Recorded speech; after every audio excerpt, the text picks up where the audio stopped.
Magandang araw po sa inyo lahat. Salamat sa Panginoon muli na nandito tayo at kami rin na nandito. Purihin ng Panginoon na kami binigyan ng pribilehiyo muli na makarating.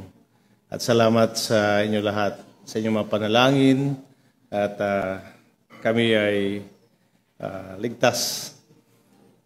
Kami, salamat din kay Brother Art na siya nag-drive sa amin. Napagod po siya.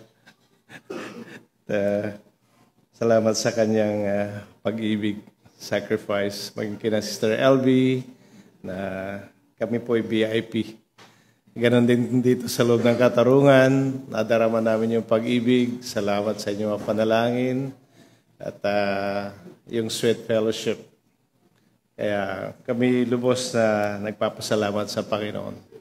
Meron kaming mga kapatid sa lugar na ito na tunay na nadarama ang pag-ibig ng Diyos. At dalangin niyo mga kapatid sa aking pagtayo rito at hayaan natin ang Espiritu Santo na siyang malayang kumilos sa ating kalagitnaan. Napaka mabigat ang responsibility na tumayo po rito sapagkat hindi lang sa paghahanda kung hindi yung mismong ikaw ay bago ka makatayo, ikaw muna ang pangaralan ng Diyos. Ikaw muna ang sumunod. Dahil doon mo malalaman ng ipapangaral ay isang napakahalaga sapagkat ang salita ng Diyos ang ginagamit natin dito at ito yung otoridad na binigay ng Panginoon ating pag-aralan sapagkat nandito yung katotohanan. Dito yung pag-asa at ito ang pagkain ng ating kaluluwa, yung purong salita ng Diyos. At sa pagtagal, kayo po'y nanyang kong tumayo at ating babasahin dito po sa Kawikaan, Proverbs, dito po sa chapter 19, verse 23. Proverbs chapter 19, verse 23, ang pagkatakot sa Panginoon ay patungo sa kabuhayan, at ang nagtatangkilik noon ay tatahang may kasiyahan, hindi siya dadalawin ng kasamaan. Pagpalain ng Diyos ang pagbasa ng kanyang banal na salita, niling po natin ang panalangin kay Sister Rose.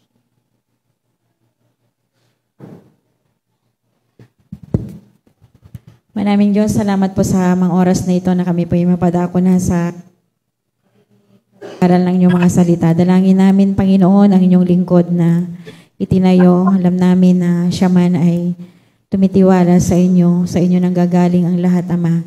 Gamitin mo siya sa mga oras na ito, bigyan mo siya ng inspirasyon, ng kapangyarihan, Ama, ng inyong walang mga salita. At ang bawat tagapakinig, Panginoon, sa mga oras na ito ay makinabang, mapagpala, Ama naming Diyos. Hindi lamang kami dito, kundi yung mga kapatid po namin na nakasama namin sa online, Ama naming Diyos. Maraming salamat sa inyong katugunan, Ama. Hindi pa man dumadating ang araw na ito, ay dinilig na po ng panalangin ng inyong mga anak. Kaya inaasahan po namin ang inyong walang tulong sa amin, ang inyong pagpapala sa bawat isa po sa amin. Purihin ang inyong pangalan, sa ngalan po ng aming Panginoong Hesus. Amen. At ating pong basahin sa Ingles. The fear of the Lord tendeth to life, and he that hath it shall abide satisfied. He shall not be visited with evil. Ang pamagat po ng pag-aaral natin, benefits of fearing the Lord. Yung mga pagpapala sa pagkatakot sa Panginoon. Tayo'y nabubuhay na sa mga huling araw, the last days of the gospel dispensation. Lahat ng mga senyales ay nagbabadya na malapit ng pagdating ng Panginoon. Ngayon kung titignan mo ang kapaligiran, ang nakikita natin puro problema. Kahirapan, magmula sa gobyerno, problemang pang-personal, pinansyal, problemang pangkalusugan, maraming may sakit, Kami umuwi sa Pangasinan, nakita ko yung aking kapatid.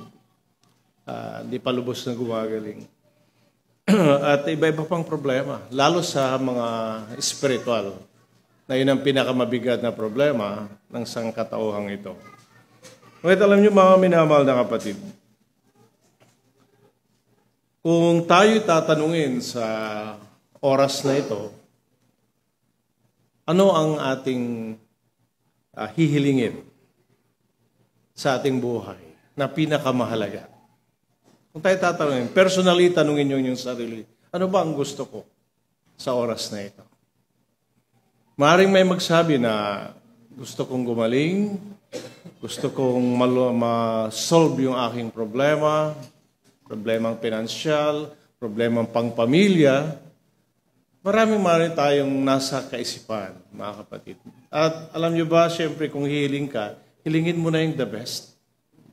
Amen? Huwag ka nang hihiling ng kukulangin ka pa. Hilingin mo yung the best. At alam mo ba yung pinaka-the best na mahiling natin? Dahil yan ang daan ng blessings, yung pagkatakot sa Panginoon. The fear of the Lord. Ngayon, dalawang klase pag pinag-usapan yung pagkatakot sa Panginoon, yung godly fear. Sa mga nasa kasalanan, sa kanilang mga puso, mayroon silang takot sa Panginoon. Kasi yun ang nasusulat sa Biblia na ang taong nasa kasalanan, kung siya'y kinuha ng Panginoon, hindi nakapagsisi, hindi nakamtan yung kaligtasan, siya pupunta sa impyerno. Dahil hindi pwedeng makapasok ang isang tao makasalanan na namatay papunta sa langit. Dahil ang langit ay isang lugar ng Diyos na malinis. Lahat lang ng may malinis ang puso ay makakapasok, makikita nilang Diyos at makakapasok sa karyan ng langit. Blessed are the clean in heart, for they shall see God. Mga kapatid, napakaliwanag yon. Ngayon kung kahapon nagdaos ng undas, lahat ng tao, dumalaw sa kanilang mahal sa buhay na namatay na, ngunit hindi natin alam na doon sa lahat na manamatay yun, lahat ba ay pumunta sa langit yun? Hindi natin alam. Malalaman na lang natin yan sa Judgment Day. Kasi pag Judgment Day, buhay at patay, haharap sa hukuman ng Panginoon. Mga kapatid, yun ang isang fear of the Lord na kinakatakutan ng mga unbelievers na sila'y haharap sa Judgment Day, i-judge sila, at sila'y mahihiwalay sa Panginoon eternally. Kaya napakahalaga yung nag-iisa nating kaluluwa, mga minamahal na kapatid, na bigyan natin ito ng pansin. Amen? Yung ating physical, binibigyan natin ng pansin kung tayo nagkakasakit. Gusto natin gumaling. Kung tayo nagugutom, pinapakain natin, napapagod, kailangan natin magpahinga. Lahat ng gusto nating magagandang bagay para sa katawan, gusto natin makamtan ito. Pero kuminsan yung ating kaluluwa ay nakakalimutan. Akala natin kuminsan tayo nabubuhay na wala tayong kaluluwa. Kaya maganda yung kinanta ng ating mga kapatid na taga Marinduque, Kung ang tao sana, lahat ng tao sana ay titingala sa langit, titingin sa Diyos, mag-iisip muna bago gumawa ng masama. Kung alam niya na ang Diyos palagi nakatingin sa Kanya, mga kapatid, ito ay siyang magbibigay ng babala, ay may Diyos pala na tumitingin sa akin. Pero wag natin tignan ang Diyos na siya ay nagagalit o nagpaparusa, kundi tignan natin ang Diyos sa isang napakagandang hangarin na isinulat dito sa Biblia na ng pagkatakot sa Panginoon ay nagbibigay ito ng biyaya. Kaya mayroong biyaya na isinulat dito sa Biblia na ipinapayag sa mga tao upang ito ay maunawaan natin. Nasabi natin sa ating binasa na ang pagkatakot sa Panginoon ay patungo sa kabuhayan. Hindi sinabing patungo sa kamatayan. Ibig sabihin, mayroong magandang buhay na ipinangako dito sa salita ng Diyos para sa tao na natatakot sa Panginoon. Ngayon, bigyan natin ng kahulugan yung fear of God sa mga believers, sa mga Kristiyano. Upang higit natin maunawa nito at higit tayong magkaroon ng inspirasyon, maging malakas at higit tayong maging matatag, maging matapat tayo at nagpapatuloy tayo hanggang sa katapos-tapusan ng ating buhay. Sabi po rito, the fear of the Lord for a Christian, it is a profound reverence and submission to God's holiness. Mas malalim na pagrespeto. Alam mo, yung pag may dumarating na tao, nire-respeto mo, lalo na yung mga matataas na tao. Pero yung respeto na nauukol sa Panginoon, mas higit ito na dapat makita ng Diyos sa atin. Amen? At kung makita natin to, na malaman natin na hindi lang siya basta-basta. Siya Diyos na makapangyarihan sa lahat, na siyang naglikha ng langit at lupa, na sa Kanya tayo nabubuhay sa araw-araw, sa Kanya tayo humihinga, at siya rin ang nagpo-provide ng lahat ng ating pangangailangan, mga minamahal na kapatid. At mayroong tatlong klaseng buhay, sabi nga natural life, yung material life or physical, at yung spiritual life. At dapat makikita natin to na lahat ito ay pinagkakalob ng Diyos sa atin. Kaya kuminsan,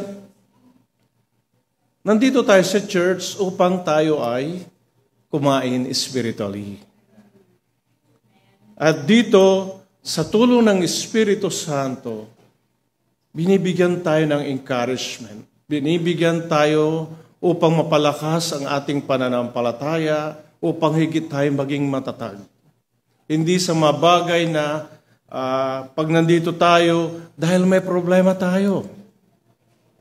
Hindi lang yun. Mga kapatid, amen, meron tayong pangailangan dyan, pero kailangan makita natin yung pangangailangan ng ating kaluluwa. Unang-una yan. Na hanapin ninyo ang aking kaharian at aking katwiran, sabi ng Panginoon, at ang lahat ng mabagay na ito ay idaragdag sa inyo.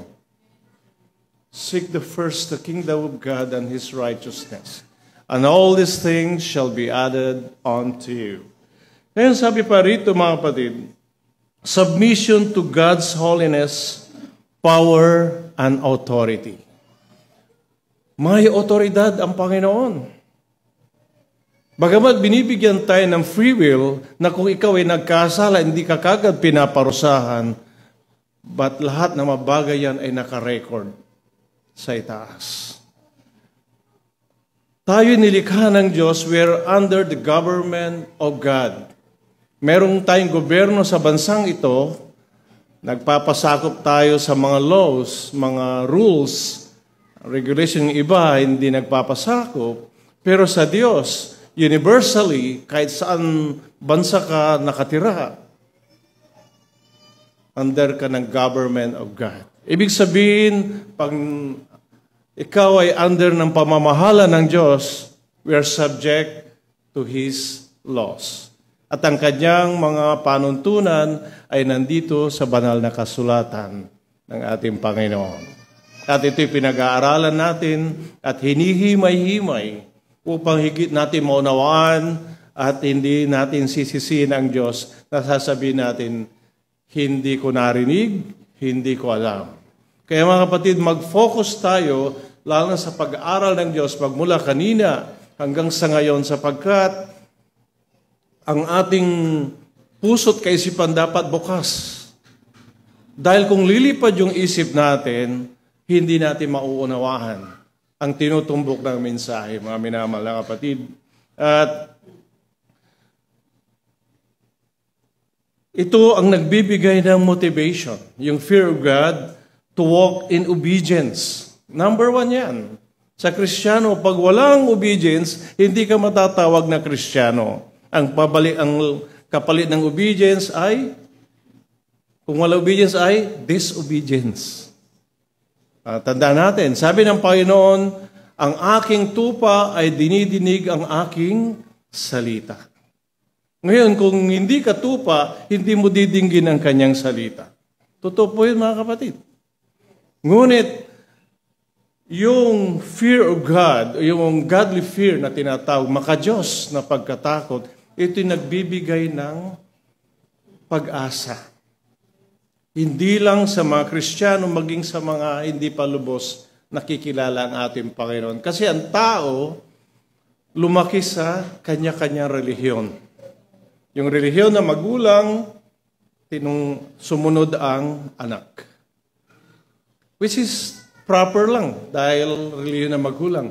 Pero kung ibabasin natin sa Biblia, makikita natin yung tunay na relihiyon na itinatag ng ating Panginoon. Amen? Hindi itinatag ng tao.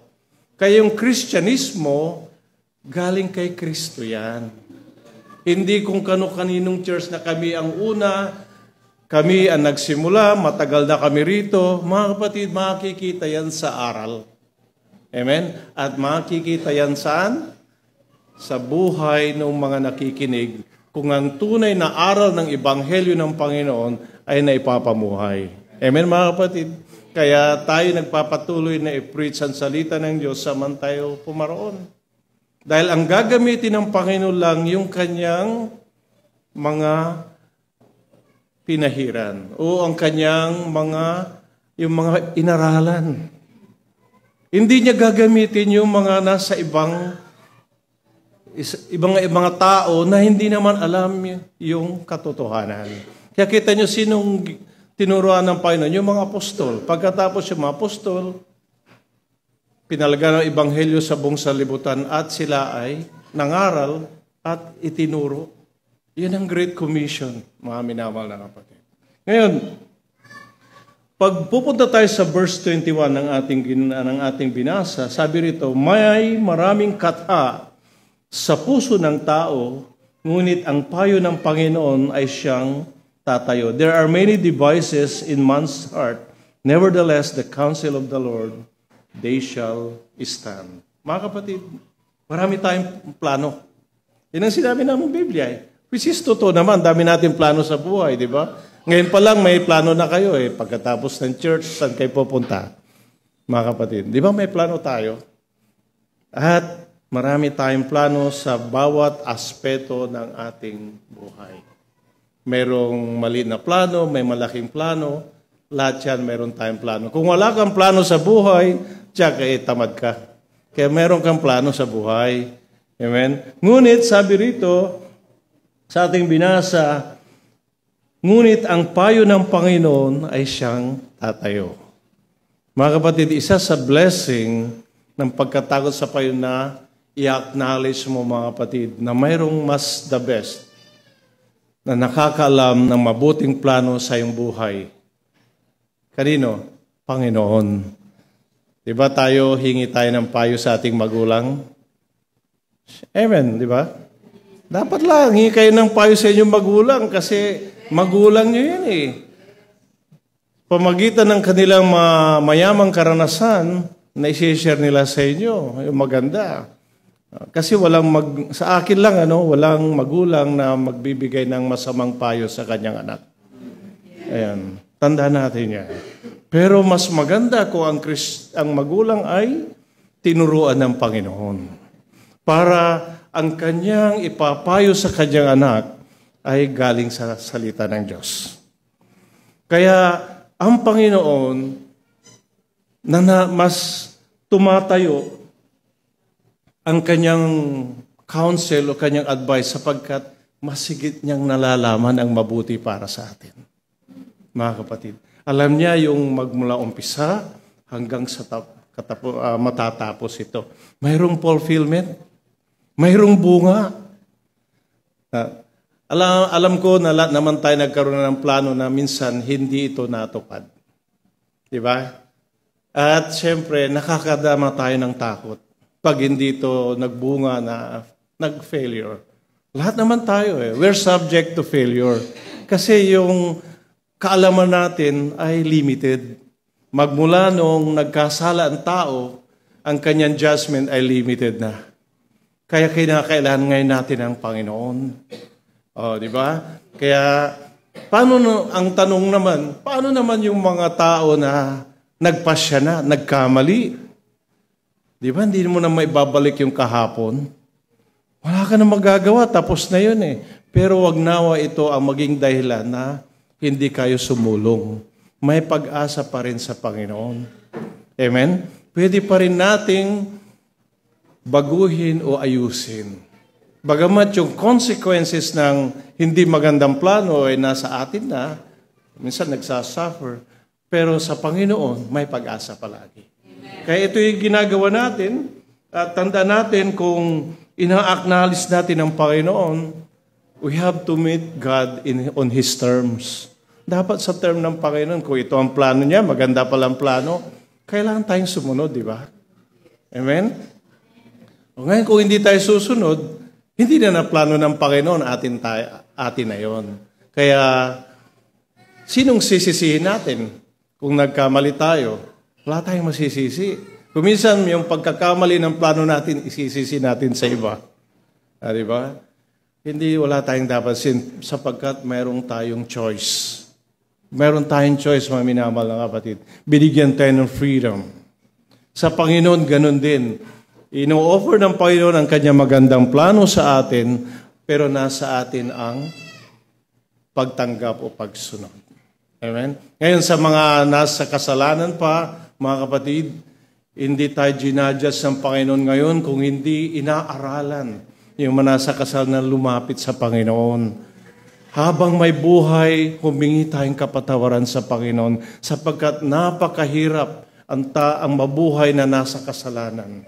Maaring masagana ka materially, pero spiritually, nagsasuffer yung kaluluwa mo. At yung relasyon mo sa Panginoon, hindi maganda. Ang relasyon mo sa tao, hindi maganda sapagkat mayroong kasalanan na pumipigil ng mabuting gawain. Tandaan po natin, mga kapatid. Kaya inaaralan ng tao. Pero kuminsan ang tao, sila pa ang umaayaw sa Diyos. Binibigay na yung mabuti, inaayawan pa yung mabuti, mas hinaharap yung masama. Huwag nawang mangyaring ganon. Sapagkat meron tayong nag-iisang kaluluwa na hindi ito mamamatay. Kung hindi pagkamatay ng physical buhay natin ito'y babalik sa Panginoon. Babalik sa Panginoon, pero mayroong dalawang destination. Yung eterno sa langit, sa piling ng Diyos, o sa impyerno, sa piling ng Diablo. Mga kapatid, ilang beses ninyo nang narinig ito, na don't expect to go to heaven pag ikaw ay nasa kasalanan. Tandaan natin, yung mga mabubuti at matutuwid, hindi sila pupunta sa impyerno para sa langit yan. Yung mga masasawa, hindi pupunta rin sa langit dahil pang-impyerno lang yan, mga kapatid. Yun lang sabi ng Biblia. Sabi ng salita ng Diyos. Ngayon, so magpapatuloy tayo. The fear of the Lord, dito sa 23, ulit, babasahin natin. The fear of the Lord tend to life, and he that has shall abide satisfied, and he shall be visited with evil. Ngayon, yung blessings ang gagaling sa Panginoon, lahat ng blessing gagaling sa Kanya. At pag sabi niya rito, sa iba kasing version ng Biblia, sa New King James Version, sabi niya, the fear of the Lord leads to life. Yung tend to life, it leads. So, merong daan na papunta sa blessing. At yun ay merong tinatawag na fulfillment. At yung ibig mo na lahat ng gusto mo mabubuti para sa iyo, gusto mo matupad yan. Mga kapatid, ito yung tinatawag nilang highway. Yeah. It leads to life. It's a highway called the fear of the Lord. Ito yung tawag ng highway. Yung pagkatakot sa Panginoon. Ngayon, Dito sa Proverbs 16:6, gusto ko pong basahin ito mga kapatid. At napakaganda po yung mga sinasabi rito. 16, dito po sa verse 6. At sabi niya, sa pamagitan ng kaawaan at katotohanan ay nililinis ang kasamaan. Amen? At sa pamagitan ng pagkatakot sa Panginoon ay humihiwalay ang mga tao sa kasamaan. Amen? Tignan nyo, napakaganda. No? Ngayon kung titignan mo, saan nanggagaling ang yung kaawaan at yung katotohanan? Saan nanggagaling? Sa Diyos. Amen? Yung ginawa ni Kristo sa krus ng Kalbaryo, doon nagkaroon ng loving kindness o mercy sa mga taong nasa kasalanan. At yung katotohanan ay sa pamagitan ni Kristo. Dahil siya ay totoong Diyos na nagkatawang tao, ay binigay ang kanyang sarili para tayo mapatawad sa lahat ng kasalanan at mapasa atin yung katotohanan. Kasi nadaya tayo eh. Lahat ng nasa kasalanan ay na-deceive ng dyablo. Amen? Lahat. Lahat ng nakay Kristo, nakamtan yung kaligtasan at nakamtan yung katotohanan. Amen ba tayo doon mga kapatid? Ngayon, sabi niya rito, at sa pamagitan ng pagkatakot sa Panginoon ay humihiwalay ang mga tao sa kasamaan. Ngayon, yan ang napakaganda mga kapatid. Di ba, naranasan mo na yung naligtas, naranasan mo yung natikman mo, nakita mo yung katotohanan. Naisip? Ikaw pa ba'y hindi hihiwalay sa kasamaan? Isipin mo na ibinigay ng Panginoon ang kanyang sarili para tayo maligtas. Ibinigay ng Panginoon hindi lang kanyang sarili, kundi ipinahayag niya ang katwiran ng Diyos Ama. Para maalaman natin yung kalooban, yung God's will ng Diyos Ama sa ating buhay. At yun ang ating gagawin at gagamitin upang ipamuhay natin ito sa araw-araw. Amen? So you have to depart from evil. Dapat hihiwalay ka na sa kasamaan. Dahil sino ba ang may gusto na bumalik pa sa kasalanan? Itaas ang kamay. O kita nyo, walang gusto magtaas sa inyo kasi ayaw nyo na. Di ba? Alam mo ba yung kaligtasan na ibinigay sa ating Panginoon? Yan ang kagandahan. Kita mo, magandang-maganda na tayo sa harapan ng Diyos dahil sa kaligtasan. Anong pinaganda? Yung ating kaluluwa. Yung ating puso. Nilinis at nagmanifest ngayon sa panlabas. Kaya nakikita ngayon yung kabutihan ng Diyos sa ating buhay sapagkat meron na tayong kakayahan na sa pamagitan ng kanyang biyaya ay gumagawa na tayo ng mabuti sa Panginoon. At siyempre gagamitin tayo ng Panginoon dahil hindi gagamit ang Panginoon ng isang katawang marumi, kundi gagamit lang siya ng malinis na kasangkapan. Amen ba mga kapatid?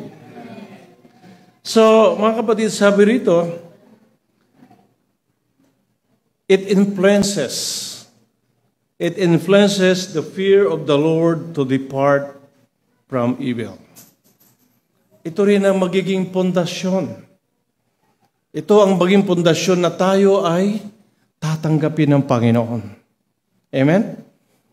Yan na, isipin mo, itong aking mga anak, hindi sila natatakot sa akin sapagkat sa Diyos, kundi natatakot, meron silang banal na takot, tawag natin banal na takot, dahil minamahal nila ako. Dahil sinusunod nila ako. Dahil sila nag-worship sa akin sa espiritu at katotohanan. Sila naglilingkod sa akin. So mga kapatid, napakaganda mga kapatid. Ano? Buksan natin sa Proverbs, dito po sa chapter 9. Amen. Basahin po natin sa Proverbs chapter 9. Dito po sa verse 10. Ang pagkatakot sa Panginoon ay pasimula ng karunungan At ang pagkakilala sa banal ay kaunawaan. Pag tinanong natin sa English, the fear of the Lord is the beginning of wisdom, and the knowledge of the Holy One is understanding. Sino bang matatalino dito? Pakitaas ang kamay.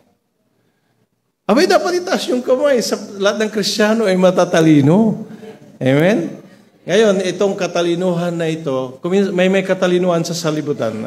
Hindi ito masama. Limbawa, yung mga bata, mga anak natin, nagsikap sila.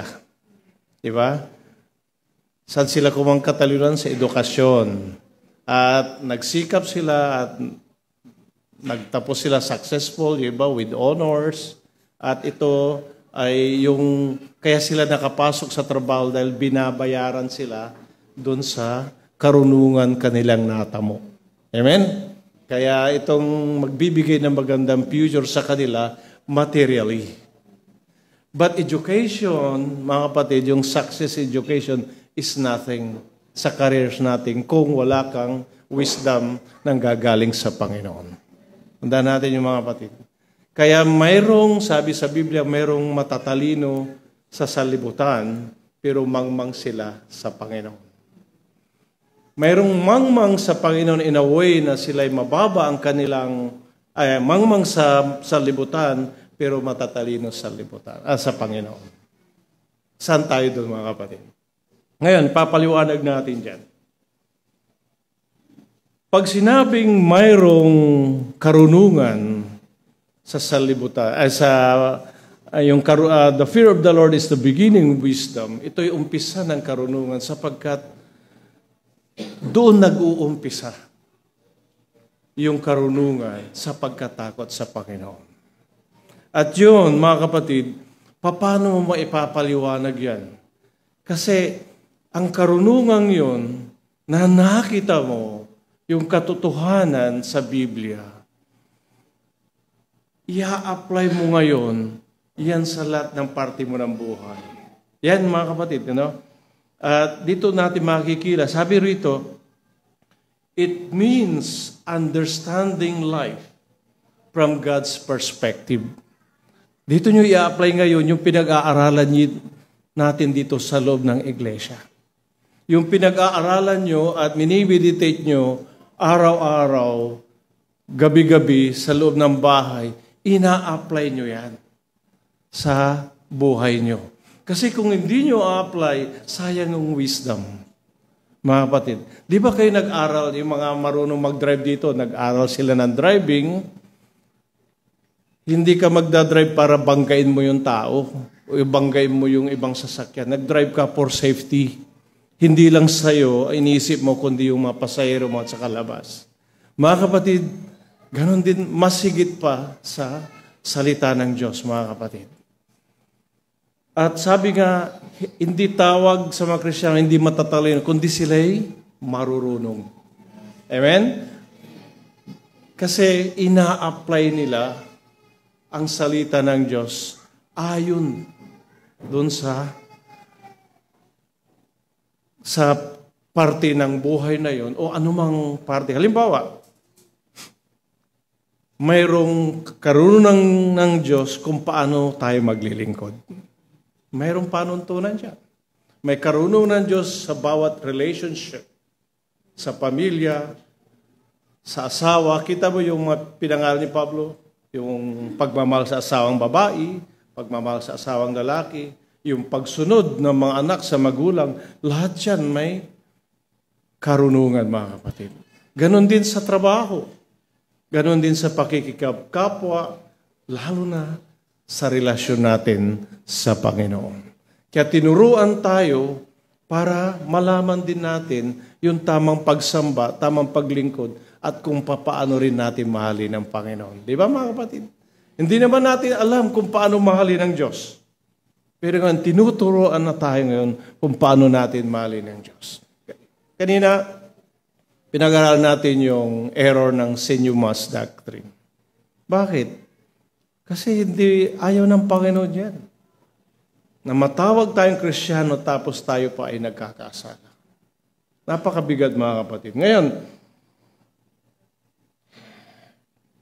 Yung karunungan ng Diyos ay yung pagkatakot sa Panginoon ay umpisa ng karunungan sapagkat ito'y nagbubukas sa ating kaluluwa na higit na mas malalim na aral ng Panginoon. It opens our hearts to a deeper truth of the Scriptures and guides our decision making.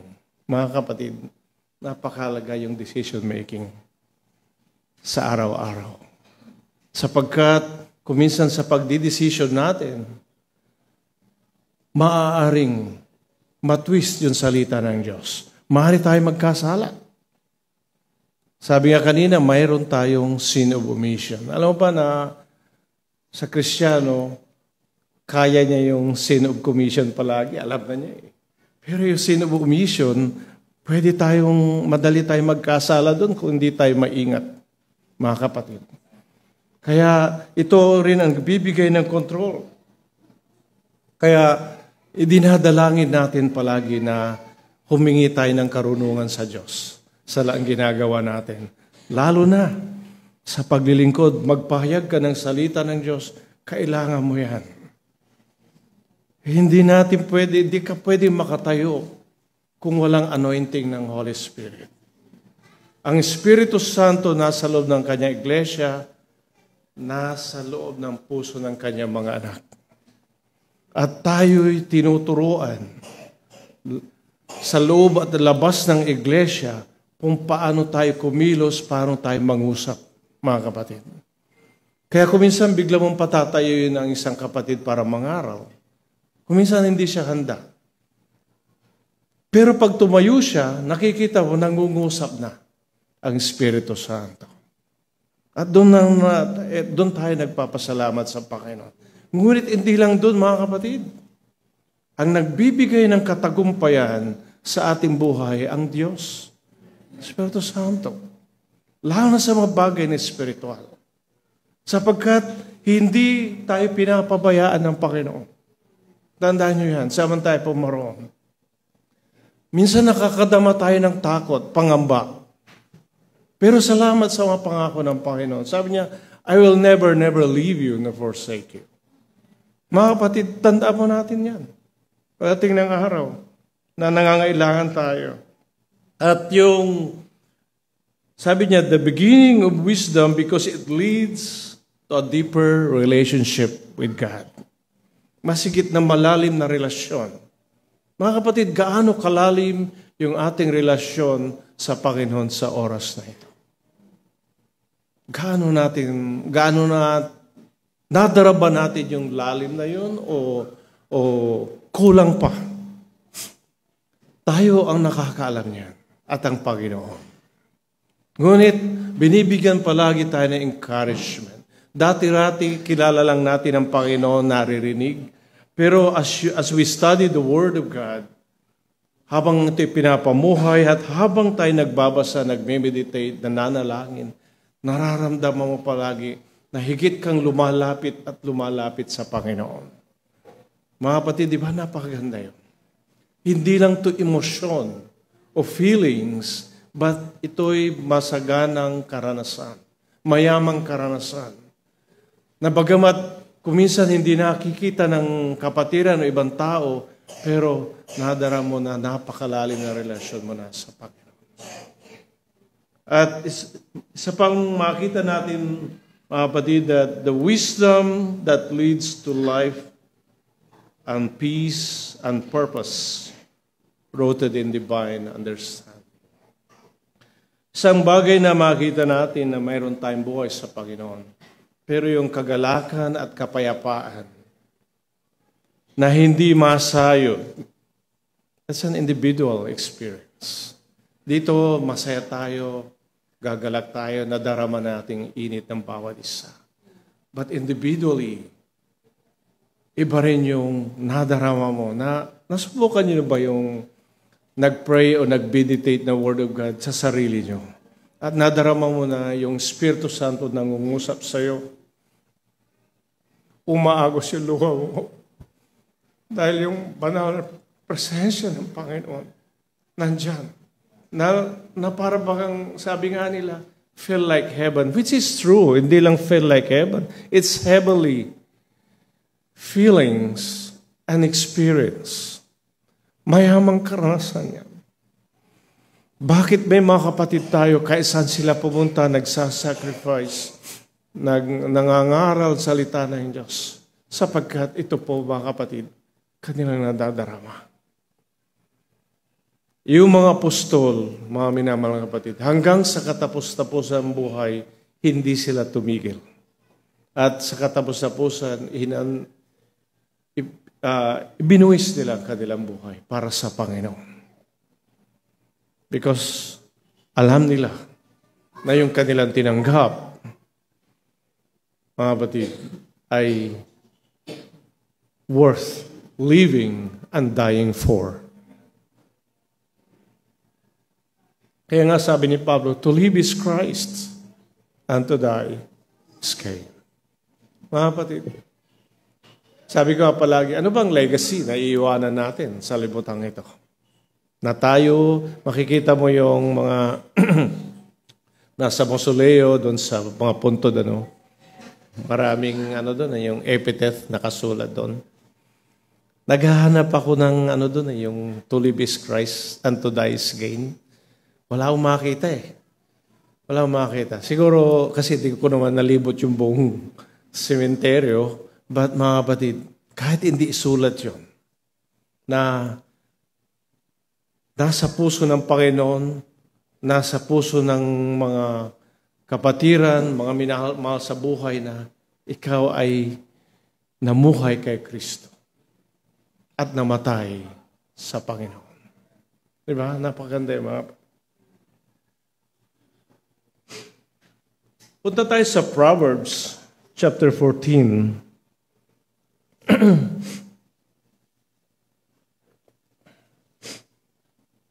Dito po chapter Proverbs. Mali pala ito. Proverbs 14. Dito po pisa natin sa verse 26. Sabi po rito mga kapatid, sa verse 26, sa pagkatakot sa Panginoon ay may matibay na pagkakatiwala at ang kanyang mga anak ay magkakaroon ng dakong kanlungan. Tapos sa 27, ang pagkatakot sa Panginoon ay bukal ng kabuhayan upang humiwalay sa mga silo ng kamatayan. Ano, napakaganda ang mga ito. Sabi niya, in the fear of the Lord sa verse 26, there's a strong confidence. Confidence. Ngayon, kung pinag-usapan mo yung confidence, meron tayong confidence sa ating sarili. Di ba? Amen ba mga kapatid? Siyempre, kung wala kang confidence, wala kang kwentang tao. Meron kang confidence na makakaya mo ito, nagtatrabaho ka, nag-aaral ka, gumagawa ka mabuti. Yung confidence mo yan. You have to trust it. Pero mas mga kapatid, sabi niya, in the fear of the Lord, there's a strong confidence. Mayroong mas malakas pa dyan, mga kapatid. Ano yon? Sa Panginoon. Sa Panginoon. Ngayon, pag sinabi mong strong confidence, mayroong ibig iparating ng Panginoon sa atin. At ito ang unang-una, mayroon tayong strong confidence na tayo'y minamahal ng Diyos. Mahal tayo ng Panginoon. Sino bang Diyos na hindi magmamahal? Diba? Minahal tayo ng Panginoon nung wala pa tayo sa Kanya, nasa kasalanan pa tayo, minahal niya ating kaluluwa. Lalo na ngayon, nasa piling niya. So yung pag-ibig ng Diyos, mga kapatid, ay naranasan na natin yun. Diba? Tayo niligtas niya sa kasalanan. Kaya yung tema ng John 3:16, nagkaroon ng katuparan sa atin. Sa yung pag-ibig ng Diyos, nadarama natin. Ngayon, di ba nadarama na yung pag-ibig ng Diyos? Papaano? Nadarama natin sa bawat isa. Nadarama natin sa Kanyang banal na salita. Sabi nga, yung pagkanta na kanina, talagang nakaka-bless. Sabi nga, yung Christianity is a singing religion. Totoo yun. Doon lang sa kanta, may mensahe na. napapayak ka talaga. At napakaganda sapagkat yung mga kantang yan ay ang nag-compose yan mga Kristiyano rin, mga kapatid. Hindi nila makukompose yan kung walang ng Espiritu Santo. Ngayon, strong confidence sapagkat yung mga mata ng Panginoon tulad ng preaching last Sunday, nakatingin sa atin palagi. Meron tayong strong confidence. At tinitignan ng Panginoon tayo. Kasama tayo pumaroon at nandun yung kanyang loving care, yung pag-iingat niya sa atin. At sabi ko nga doon sa aming pagbiyahe-bahay, napunta kami sa norte, pupunta kami ng south. Iningatan kami ng Panginoon. Pagamat naligaw kami ng konti, binalik din kami sa tamang daan. Yun na lang, nagkaroon ako ng mensahe doon. Sabi ko, tignan mo, pag hindi mo alam yung tunay na daan, hindi ka makakarating sa iyong patutunguhan. Diba, mga kapatid? Ang tunay na daan ng ating Panginoon, kaya sabi niya, I am the way, the truth, and the life. No one can come through the Father except through me. Kaya dapat maalaman ng lahat ng tao ito na hindi alang religion ang daan papunta sa langit, kundi si Kristo. Iisa lang. Sabi doon sa Acts 4:12, walang ibang pangalan na binigay sa silong ng langit upang sukat nating ikaligtas, kundi si Kristo lamang. Amen? And sabi pa rito sa ating binasa, and his children will have a place of refuge. Ang kanyang mga anak ay magkakaroon ng dakong kanlungan. Refuge. Bakit kailangan mo ng refuge? Kanlungan. Siyempre mga kapatid, di lahat ng oras ay tag-araw. Meron din tag-ulan. Meron tayong pangailangan. Kailangan din nating sumilong. Kailangan din natin ng tulong ng Diyos sa lahat ng oras. Every day, kailangan ng tulong ng Panginoon. Kaya sabi nga, huwag tayong manalangin tayong walang patid. Ginagawa ba natin yan, mga kapatid? Hindi lang sa pagkain, ha? Walang patid. Hindi naman sinasabi every segundo, nananalangin, kung hindi every time na mayroon tayong gagawin o may pangailangan, tayo mananalangin.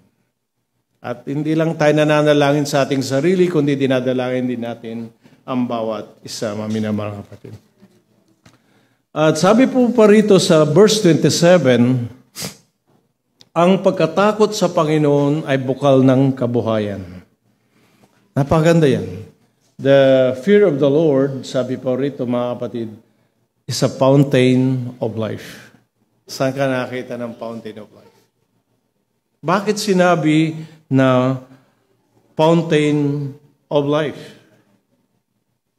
Tulad na banggit ko kanina, kanino yung pinanggagalingan ng buhay? Sa Diyos lang, di ba, mga kapatid? Kaya tayo nabubuhay ngayon, meron tayong lakas, meron tayong physical life dahil sa Panginoon. Sabi kanina, hindi natin alam kung hanggang kailan tayo sa sanlibutan ito.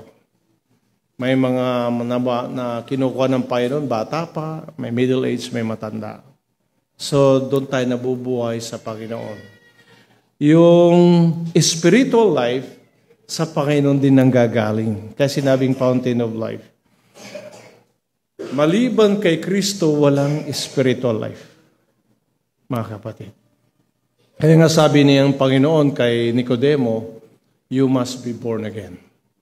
Kasi wala siyang spiritual life. Lahat ng taong nasa kasalanan, separated sila sa Panginoon. Kaya kailangan, kasi patay ang kaluluwa, ibig sabihin wala ka relasyon sa Panginoon dahil sa kasalanan, kinakailangan ka maipanganak na muli. Yung bagong bata, yung pinanganak, bagong buhay, ganun din sa spiritual na buhay. So Christ is the source of spiritual life. Ngayon tayo na nasa Panginoon, meron tayong spiritual na buhay, kailangan ng i-maintain yan. Kailangan ng sustenance. Kailangan ng provision na galing sa Panginoon. Kaya nga tayo'y nakikinig salita ng Diyos dahil pinapakain natin yung ating kaluluwa. May masaganang pagkain na hinahanda ang Panginoon sa bawat isa. Kaya kailangan tayong kumain ng kumain. Mga kapatid, alam nyo ba na Yung pagkain ng Panginoon, hindi ka bibigyan ng sakit. Yung pagkain sa tao, pag sumubra ka ng kain, sasakit ang tuhod mo. Pag may rayuma ka, napasobra yung karne, sasakit yung ano-ano. Pero sa Panginoon, hindi ka magkakasakit. Lalo kang lalakas, lalo kang mabubusog, lalo kang masaya. Amen? And fountain of life. Pero merong pinakamahigit dyan. Ano yon? Is eternal life. Na yung spiritual life, ma-maintain mo yan sapagkat yung resulta niyan ay eternal life sa Panginoon. Ibig ng Diyos ng lahat ng nandito at sa lahat, kung po pwede buong mundo, maisama niya sa buhay na walang hanggan. Pero bago mo maisama sa buhay na walang hanggan, kailangan magkaroon ng tunay na spiritual na buhay sa Panginoon. Amen? Kailangan niya.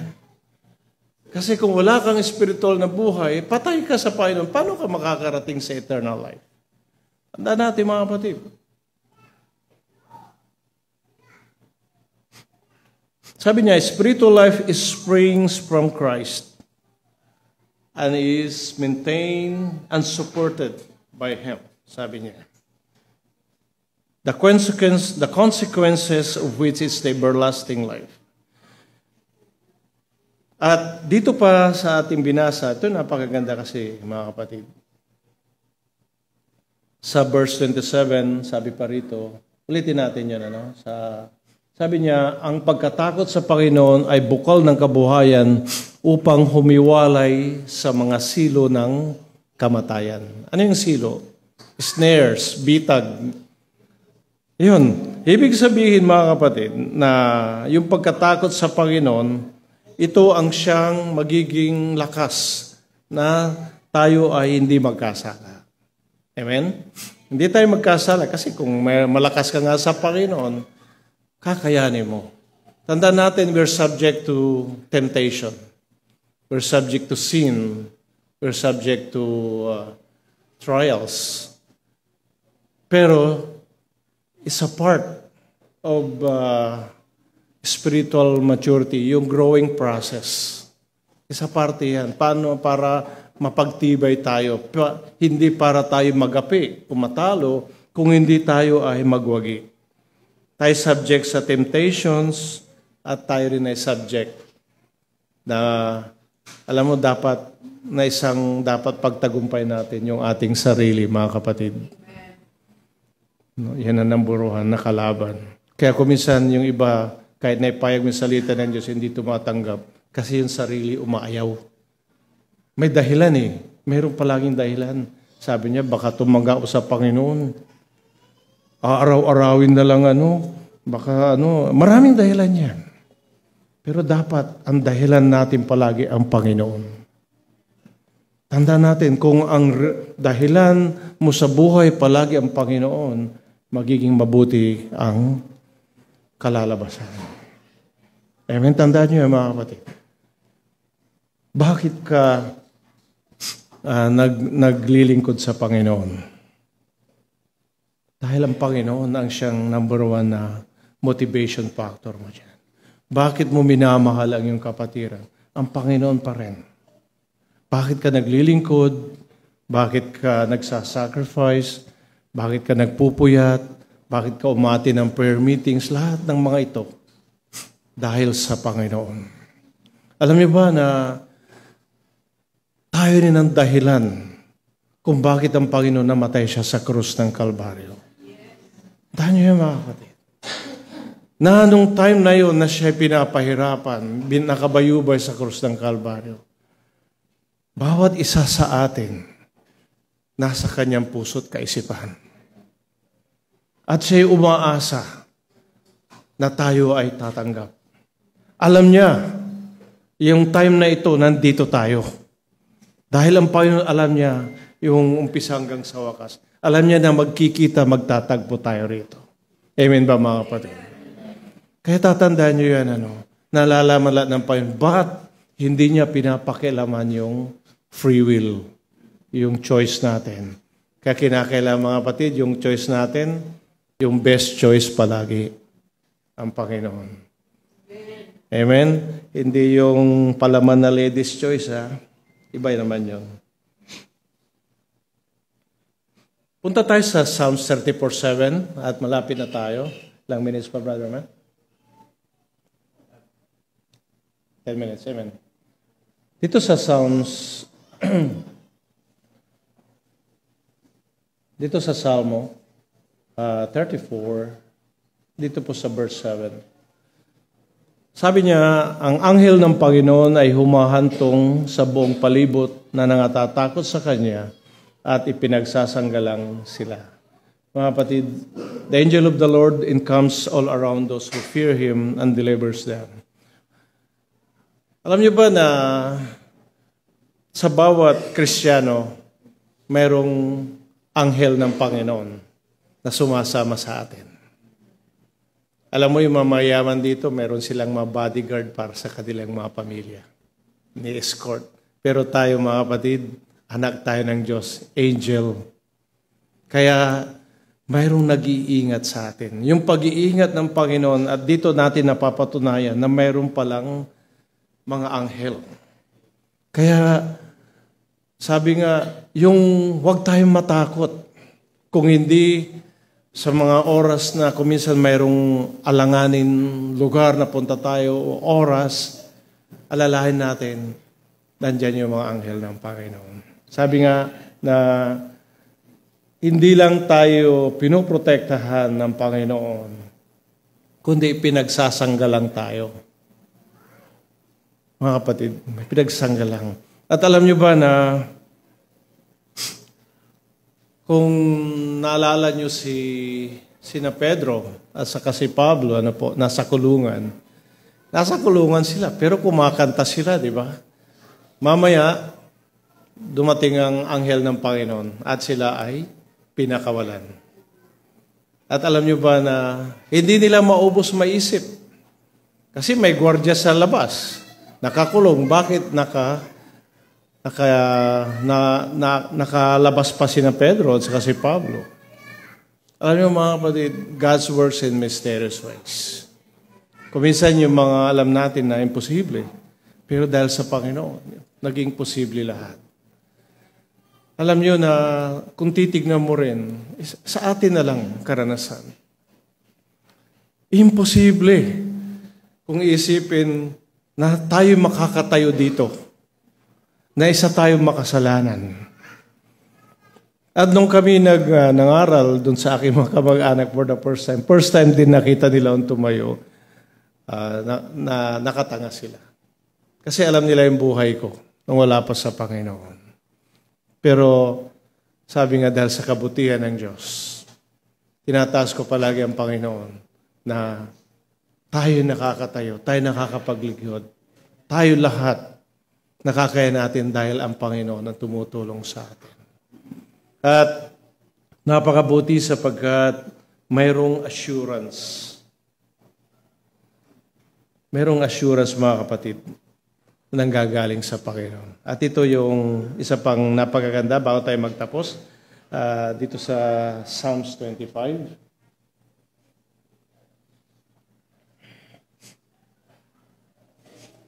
Dito po sa 25, dito sa verse 12. Babasahin ko muna mga kapatid ba natin paliwanag. Psalms 25 verse 12 to 14. Ang nung tao siya na natatakot sa Panginoon, siya ang tuturuan niya ng daan ng kanyang pipiliin, ang kanyang kaluluwa ay tatahan sa kaginhawaan, at mamanahin ng kanyang binhi ang lupain. Ang pakikipag-ibigan ng Panginoon ay nasa nangatatakot sa Kanya ay pinakikilala niya sa kanila ang kanyang tipan. Mga kapatid, gusto kong basahin sa Ingles. Who is the man that fears the Lord? Him he shall teach in the way he chooses. Ano ba napakaganda kung yung pagkatakot sa Panginoon, tinuturuan tayo ng Diyos, yung daan nating lalakarin. At kung tinuruan ka at itinuro yung tamang daan na yon, dapat lang nating lakarin. Sapagkat iyon ay mabuti. hindi kakasama. At yun ay may basbas at patnubay ng Panginoon. At kung makita natin yon, mga kapatid, nandun yung assurance ng Panginoon. Kasama assurance, kanyang blessing, nandun ang guidance. Tayo nga sumusunod sa...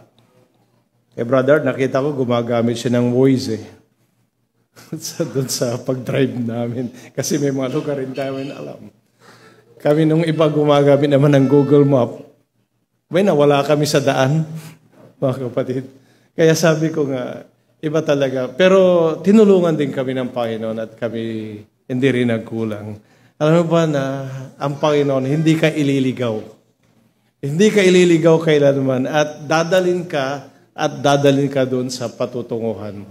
Meron tayong tinatawag na destination.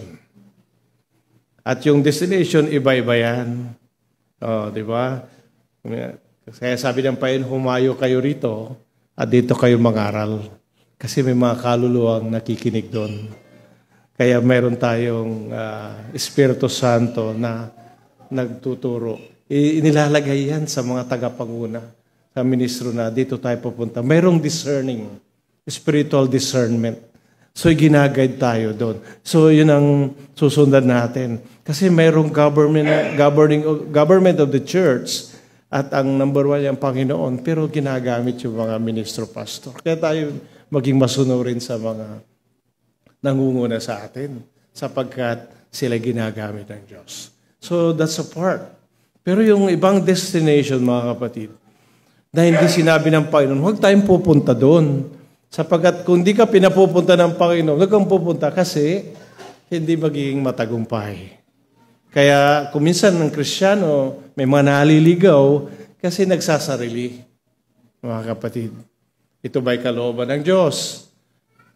O kalooban ko lang? Dapat titignan natin yon. Kaya, bakit kung minsan, hindi natin pinapangaral na mag-backslide? Ano po? Kung hindi, may mga nagba-backslide. Bakit? Yung guidance ng Panginoon ay hindi nasusunod. Ngayon, sabi pa rito, gusto kong basahin yung 14 muna.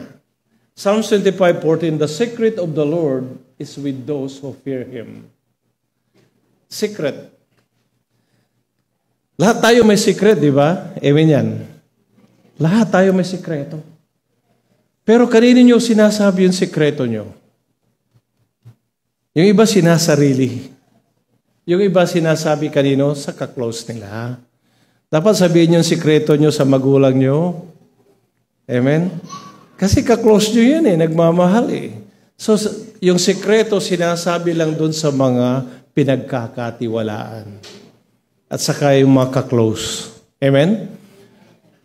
Pero sabi rito sa binasahan, the secret of the Lord is with those who fear Him. So, nasa atin yung sikreto ng Panginoon.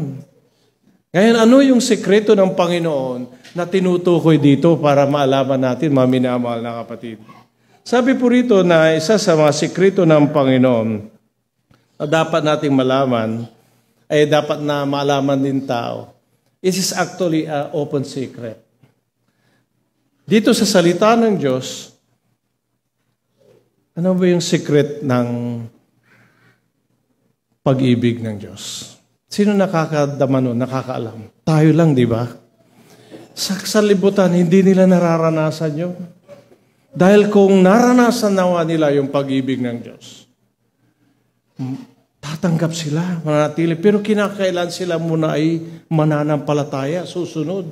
Kailan muna nila magsisi. Pero tayo, yung secret ng Panginoon, alam na natin. It's an open secret ang kanyang pag-ibig. Yung secret of salvation, alam natin, di ba? Ano yung secret ng salvation? Na tayo ay binago ng Diyos at tayo na ay mayroong kapangyarihan na hindi gumawa ng kasalanan. The secret of salvation. Ano pa? The secret of salvation. Na tayo ngayon ay binigyan ng kalayaan na maging anak ng Diyos. Tayo ay nakakapaglingkod na sa Panginoon. Diba? Sikreto yan. But it's an open secret na nalalaman natin. At pangalawang makita natin dito, yung pabor ng gagaling sa Diyos. Ang pabor nasa atin. Kasi nakikita mo na pinapakinggan ng Diyos ang panalangin ng bawat isa. Mayroong joy, the peace and joy and contentment. Hindi mo to makukuha lang hindi mo to matatagpuan sa liputan. Na bagamat hindi tayo kasing yaman ng sanlibutan. Hindi ko sinasabing pobre tayo, kasi sa Panginoon mayaman tayo. Materially, hindi tayo kasing yaman ng sanlibutan. Pero yung kagalakan, kapayapaan, at contentment, yung kakontentuhan, ay hindi kailanman mabibili ng salapi. Kaya mga kapatid, ito yung mga blessings na natatamo natin sa pagkatakot sa Panginoon.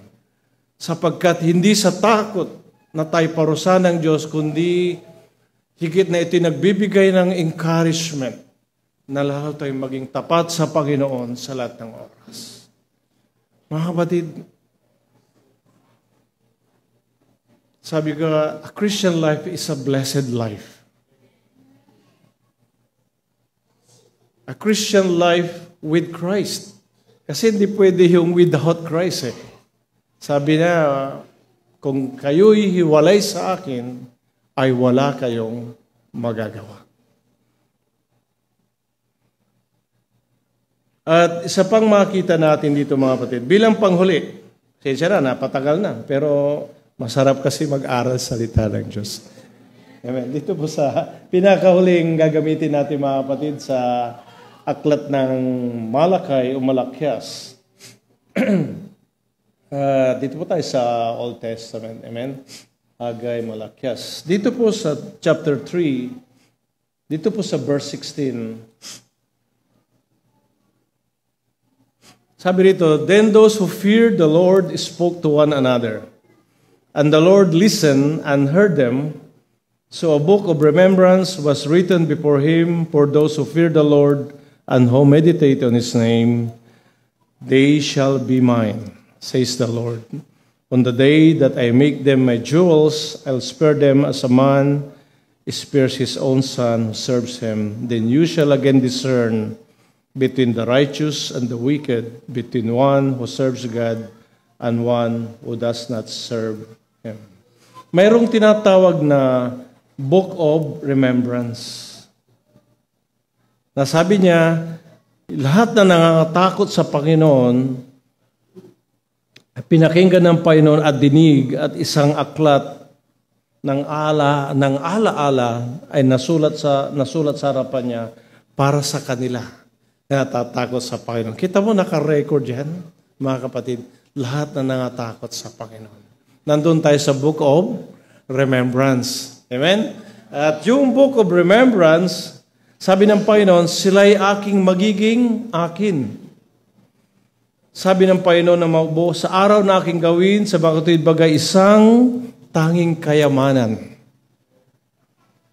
At akin silang kaawaan, na gaya ng isang tao na naawa sa kanyang anak, naglilingkod sa kanya, kung gayoy manunumbalik kayo at makikilala ninyo ang matuwid at ang masama, yung naglilingkod sa Diyos at yung hindi naglilingkod sa Kanya.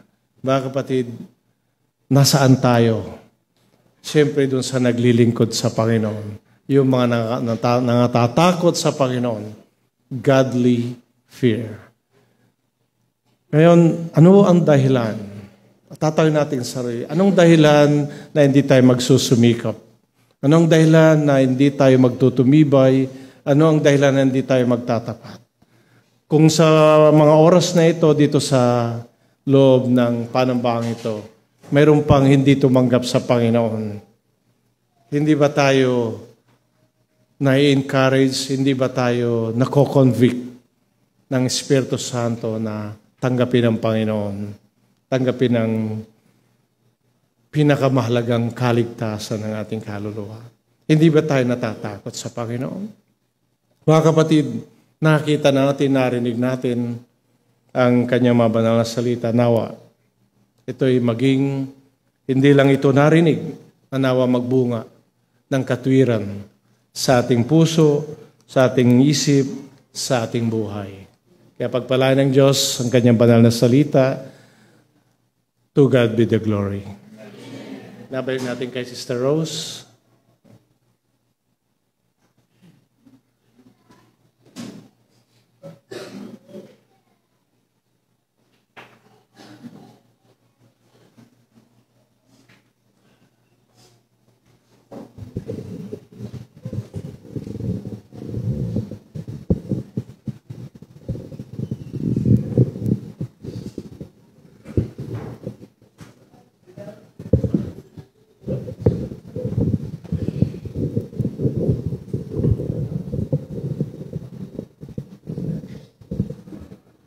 Okay na. Maraming salamat sa ating Panginoon sa kanyang ginamit sa umagang ito. Salamat po, Kuya Ding, sa pagpapagamit niyo sa Panginoon. At maraming salamat din sa mga salita niya na buhay mula pa kaninang umaga sa ating paaralang lingguhan. Hanggang ngayon ay patuloy na ang salita ng Diyos ay nagkakaloob ng kapangyarihan at paalala, remembrance sa atin bilang mga mananampalataya sa mga hindi pa talaga ibinigay ang puso sa Panginoon. Laging ang Diyos ay mayroong pangungusap sa atin. Hindi natin alam kung paano kumilos ang Espiritu ng Diyos sa atin. Pero alam ko nandito siya upang magpala at tumawag sa mga nangangailangan sa Kanya. Laging bukas yung altar ng ating Panginoon. At yung dalawang kamay niya ay laging handa niya tayong akapin. Handa niya tayong tanggapin kung tayo ay lalapit sa Kanya. Tayong lahat ay tumayo.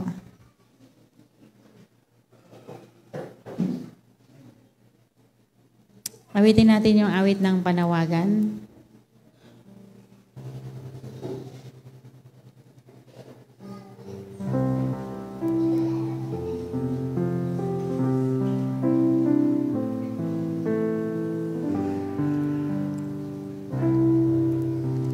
Si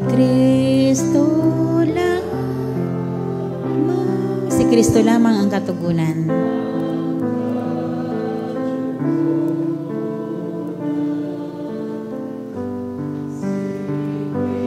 Samantalain natin ang Panginoon habang siya ay malapit.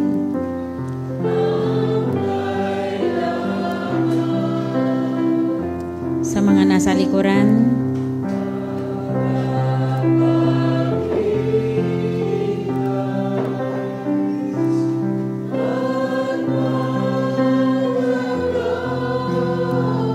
maging yung mga nasa online,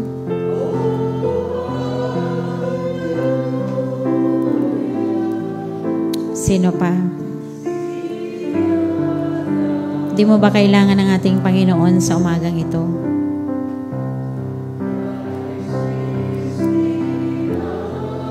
Pag narinig natin ang tinig ng ating Diyos,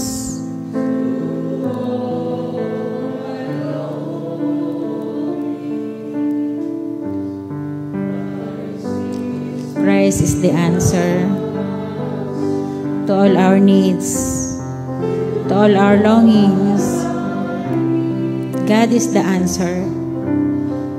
He can answer everything, ano man yung ating ilalapit sa Kanya.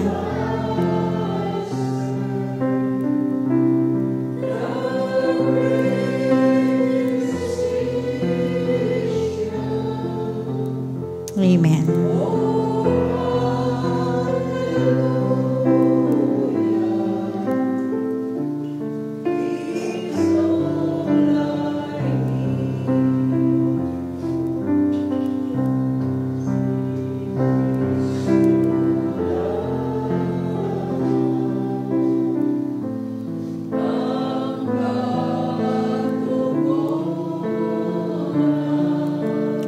Tugunan na ba natin ang panawagan ng ating Panginoon?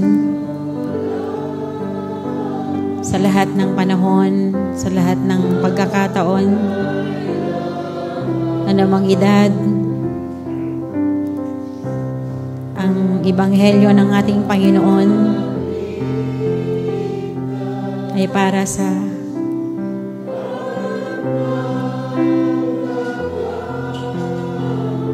lahat.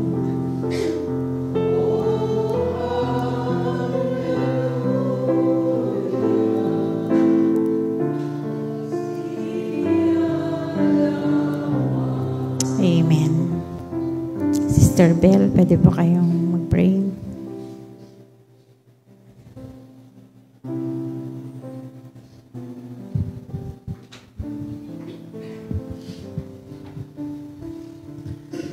Tayo po ay manalangin. Manaming Diyos na may biging kakila sa lahat. Maraming salamat po sa inyong banal na presensya. Salamat po, Panginoon Diyos, sa iyong mga banal na salita na aming narinig. Salamat po, aming Ama, na sa iyo, Panginoon Diyos, may pag-asa po ang bawat lumalapit, Panginoon, sa kaligtasan, Panginoon, ng mga amin pong kapatid na narito lumalapit sa iyo na buong kababaan ng kalooban, aming Ama. Kabagan mo po, kayo po ang siyang magbigay sa kanila, Panginoon, ng kapayapaan sa kanilang puso. Tunay na pagpapatawad, Panginoon Diyos, na inyo pong narinig ang kanilang kahilingan sa iyo sa umagang ito, aming Ama. Tulungan niyo po na madama nila, Panginoon Diyos, na kayo po ang nagbilang sa kanila sa inyong pamilya, aming Ama. Maraming salamat din po sa mga kaluluwa ng iyong mga anak na siyang lumapit para po sa kasakdalan ng kanilang pag-ibig para sa iyo, aming Ama Diyos. Na kayo rin po, Panginoon Diyos, ang siyang patuloy na magbigay ng katibayan ng kanilang pananampalataya, na kanilang tinanggap ang aming Panginoong Yesus, na siyang patuloy na magbibigay sa kanila ng katagumpayan, Panginoon, habang narito sa lupa, aming Ama. Tulungan niyo po na sumagana sa kanila ang iyong biyaya, ang kagalingan sa mga karamdaman, Panginoon, na inilapit din sa iyo sa umagang ito. Nalubusan niyo pong pagalingin, Panginoon Diyos. Palakasin, aming Ama, ang aming mga kapatid na lumapit sa iyo sa umagang ito. Maging hindi po ni namin kasama si Lolo Artemio, Kuya dito, sa lahat ng aming mga mahal sa buhay, mga kapatiran, Panginoon, kahabagan mo po, aming Ama. Kayo po ang Diyos na nagpapagaling noon hanggang ngayon, aming Ama Diyos. Kaya nananampalataya kami sa dugo ng aming Panginoon, sa kanyang mga latay na natamo, na kayo po ang siya magbigay ng kagalingan sa oras na ito, in Jesus' name. Aming Ama, patuloy namin tinatagubilin ang bawat isa po sa inyo na sa aming mga buhay. Patuloy niyo po kami samahan ng Santo Espiritu na magtatagumpay kami dahil kayo po ang siyang aming Diyos na nagbibigay sa amin ng kapangyarihan, kapayapaan, pag-ibig, Panginoon Diyos, sa aming Panginoong Jesucristo lamang. Ang lahat na ito, binabalik namin ang papuri, pasalamat, kahilingan sa tanging pangalan po ng aming Panginoong Jesucristo. Amen.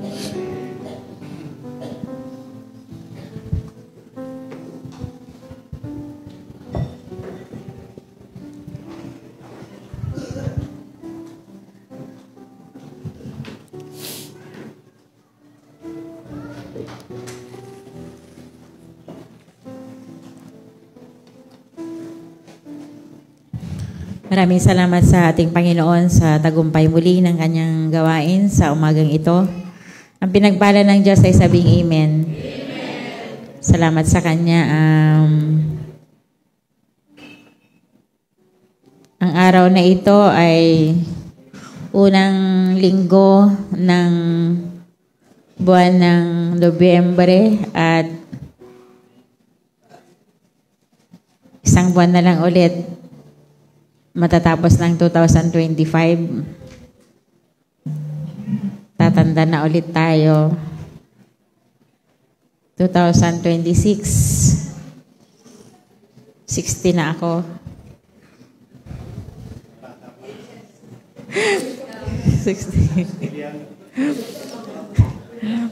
Kapag sumasakay nga ako sa tren o sa mga bus sabi niya, Ma'am, senior, next year pa po Dumatawa sila. Salamat sa Panginoon. Maging yung mga kasama po natin sa Zoom, paki-gallery po. Ayan, mag-open camera na kayo para masaya.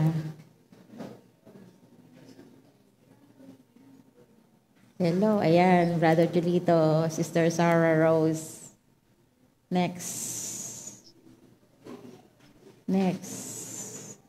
Miss Diana Rose, 2 Rose. Kailan kayo lalabas dyan sa longgaan ninyo dyan? Si Ate Letty, Kuyang Bert, uwi na kayo. Convention na. Ate Linda. Malapit na. Malapit na pala. Ilang tulog na lang. Miss you. PJ, Ate Linda, si Marivic, kamag-anak to ni tita yata ni Rod, pinsan. Si Madam Jelita, si Daph at saka si Leo, si Allen, si Brother Arthur, PJ, and si Ate Ching. Andito siya nung linggo, si Ate Ching. Salamat sa kanya. Sige, kung ayaw niyo mag-open ng camera. We miss you a lot. Salamat sa Panginoon. Muli sa araw na ito. Kung pwede lang, hindi na tayo maghiwa-hiwalay Kaya, salamat sa Panginoon sa patikim ng mga kapatid natin from Canada. Kasi susulitin natin sila dahil hindi naman sila taon-taon andito sa Pilipinas. Kaya napagod sila sa mga travel nila pero may gawain naman silang nakapag-share sila ng Word of God. Salamat sa Panginoon sa araw na ito na ngayon ay holiday kahapon. Ngayon, very sad ako. Hindi kasi ako nakauwi. Salamat sa Panginoon. Bagaman di ako nakauwi, di ko kayang bumiyahe kasi ayun, yung bakasyon namin ay nasa doktor ako 2 araw. Salamat sa Panginoon na mabuti siya at lahat ng bagay ay all things work together. Lahat ng bagay ay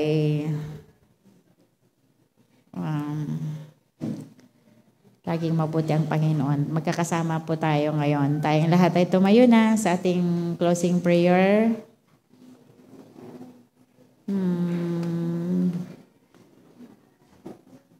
Ilingin po natin sa closing prayer si Kuya Danny Zonyo.